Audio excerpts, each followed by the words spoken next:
क्या मतलब होगा? हमें लगता है सास बुरी है, बहू बुरी है, जेठानी बुरी है, देवरानी बुरी है, पर बुरा कौन है? बोलो जोर से। चोर जो होता है उससे ऐसे ही लगता है कि ये भी चोर है। चोर को ऐसा लगता है कि ये भी, गंवार को ऐसा लगता है कि ये भी हमारी तरह है, और संत को ऐसा लगता है कि ये भी संत है, ज्ञानी को ऐसा लगता है कि ये भी ज्ञानी है। चोर गंवार संत मुनि ज्ञानी, जस आपन तस दूसर जानी।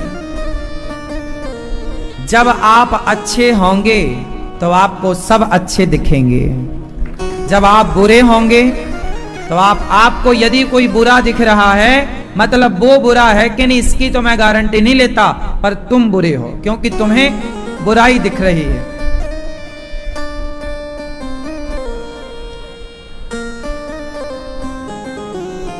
बताओ आपको क्या दिख रहा है? जोर से, जोर से, थोड़ा जोर से बोल दो। आपको क्या दिख रहा है? फूल। ये क्या दिख रहा है सबको? जोर से। क्या आपको इस पूरे हाथ में केवल ये दिख रहा है, बाकी ये नहीं दिख रहा कुछ? हाँ? ऐसे ही समाज है। समाज को क्या दिखता है? समाज को केवल ये दिख रहा है, यहां नहीं दिख रहा कुछ। इतनी सारी जगह है लेकिन देखेगा किसे? आपके अंदर 80% अच्छाइयां हैं, आप सबके पास 80%, जोर से, आप 80% अच्छे हैं और 20% बुरे हैं। अब ये तो मेरी दृष्टि, मेरे विचारधारा पर निर्भर करता है कि मैं आपकी उस 80% की अच्छाई को देखूं या 20% की बुराई को देखूं। ये तो मेरा दृष्टिकोण है, मेरा अपना नजरिया है कि मैं आपके अच्छाई को देखना चाहता हूं, या इस संसार में ऐसा कोई नहीं है जिसमें अच्छाई ना हो, और ऐसा कोई नहीं है जिसमें बुराई। ये संसार अच्छाई और बुराई से मिलकर ही बना है, हाँ या ना? ये संसार किससे मिलकर बना है? अच्छाई और फेस और अर्थ जब मिलते हैं तो ही बल्ब जलता है। फेस और अर्थ ना मिले तो बल्ब जल नहीं सकता। फेस फेस से बल्ब जलेगा, अर्थ अर्थ से बल्ब जलेगा।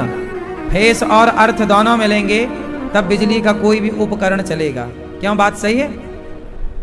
उसी तरह संसार अच्छाई और बुराइयों से मिलकर बनता है।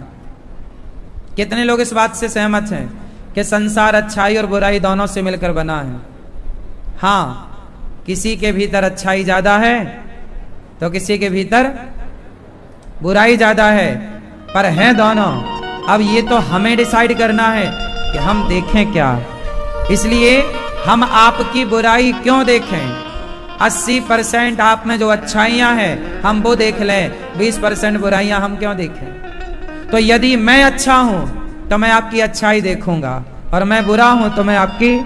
तो ना सास बुरी होती है, ना बहू, ना जेठानी बुरी होती है, ना देवरानी, ना ननद बुरी होती है, ना भौजाई।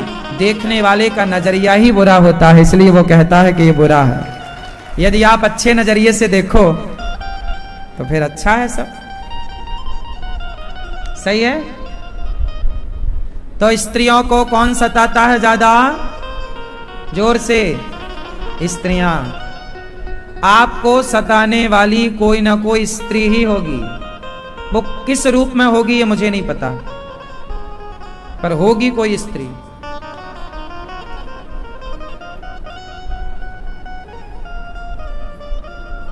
इसलिए पुरुष तो केवल बदनाम है बेचारा।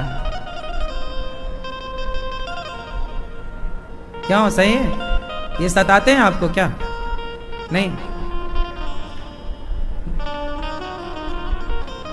पुरुष तो यूं ही बदनाम रहता है बेचारा। क्यों, सही है ना? जबकि सता कौन रहा है?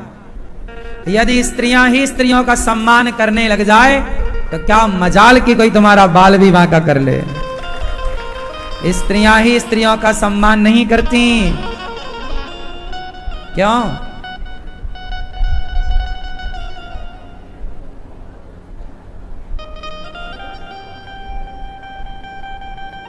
प्रिय भक्तों, धुंधकारी प्रेत बना, तब गौकर्ण जी ने भागवत सुनाई, प्रेत योनि से मुक्त हुआ।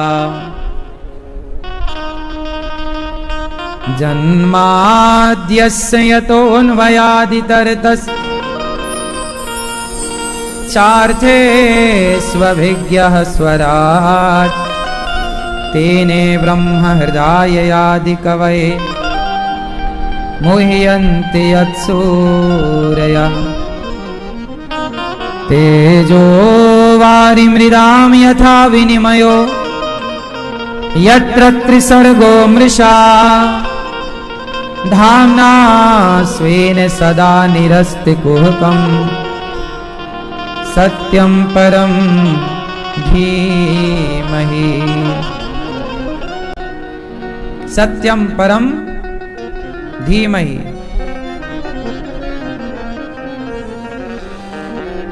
जन्माद्यस्य जन्म आदि यस्य जन्माद्यस्य जन्म आदि यस्य जन्माद्यस्य। भगवान श्री कृष्ण जो सृष्टि को उत्पन्न विष्णु बनकर, ब्रह्मा बनकर पालन करते हैं, विष्णु बनकर संहार करते हैं, शिव बनकर, ऐसे भगवान श्री कृष्ण को हम सत्य स्वरूप जानकर सत्यम परम धीमहि उनका ध्यान करते हुए उनको धारण करते हैं, अपने हृदय में धारण करते हैं। भगवान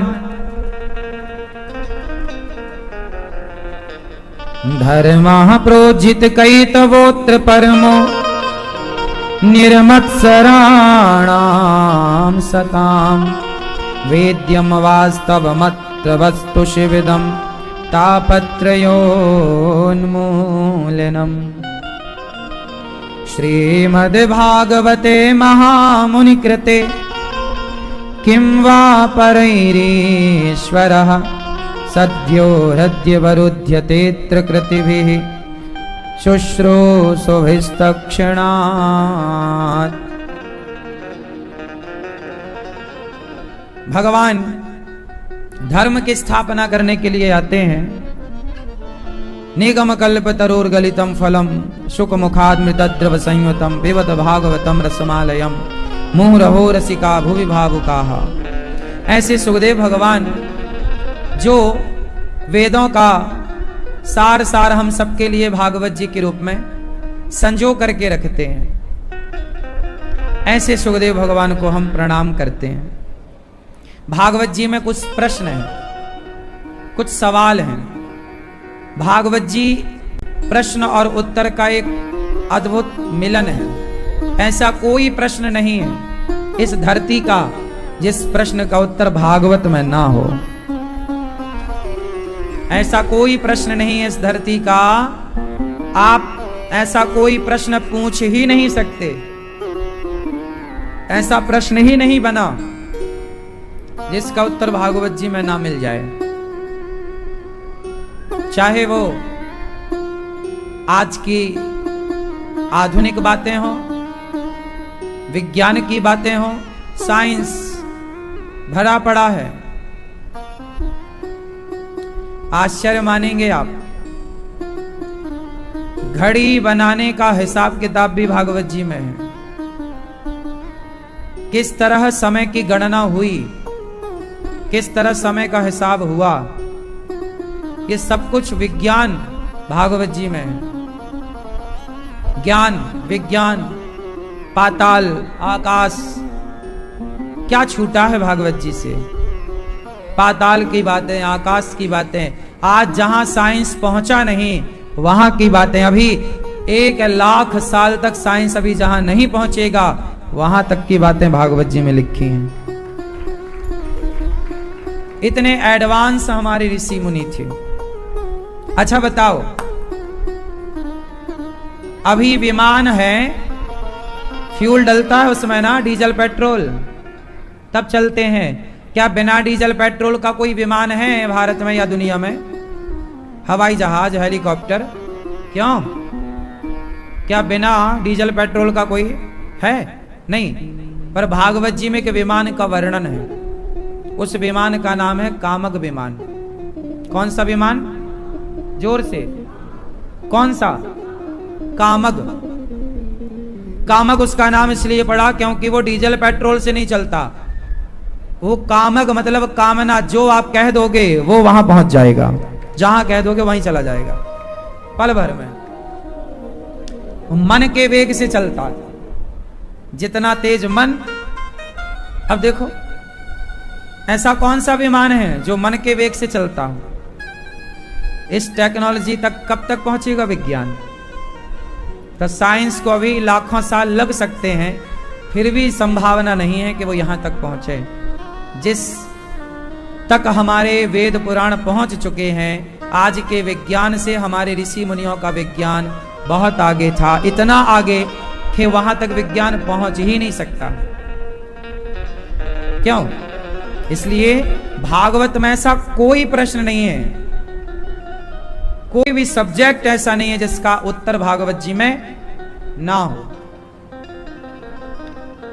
तो इसलिए हम आपसे यही कहेंगे कि आपको, बच्चों को भागवत भी पढ़ाया करो, भगवत गीता भी पढ़ाया करो, रामचरितमानस भी पढ़ाया करो। बच्चों को पढ़ो, पढ़ाओ। दिन भर व्हाट्सएप ना चलाओ, कोई ग्रंथ खोल के बैठ जाओ, कोई उपनिषद खोल कर बैठ जाओ, कोई धार्मिक पुस्तक लेकर बैठ जाओ। अच्छा, कुछ भी ना पढ़ लेना। आजकल बाजार में बहुत सारी पुस्तकें मिलती हैं, ये सारी पुस्तकें पढ़ने के योग्य नहीं हैं। कुछ पुस्तकें गीता प्रेस गोरखपुर से निकली पुस्तकें, जो गीता प्रेस है, कुछ पुस्तकें हैं, कुछ प्रेस हैं जो धार्मिक सही कर रहा है। गीता प्रेस की पुस्तकें पढ़नी चाहिए। और मुझे नहीं लगता कि कोई, कुछ और है, बंबई छापा है, बंबई छापा में रामायण छपती थी पहले, पंडित ज्वाला प्रसाद जी के द्वारा एक रामायण आती थी बंबई छापा से, वो सब प्रमाणित है। बाकी आज वर्तमान में सबसे बढ़िया गीता प्रेस गोरखपुर की पुस्तकें। सब कुछ ना पढ़ना, वरना यदि गलत पुस्तक आपके हाथ लग गई और आपने गलत पढ़ लिया तो बेचारों का नाश हो जाएगा। वही है ना संगति। कुछ उपन्यास अच्छे हैं पर कुछ उपन्यास गलत है। सही है, गलत चीज ना लग जाए आपके हाथ। इसलिए रामचरितमानस पढ़ो, भगवद गीता पढ़ो,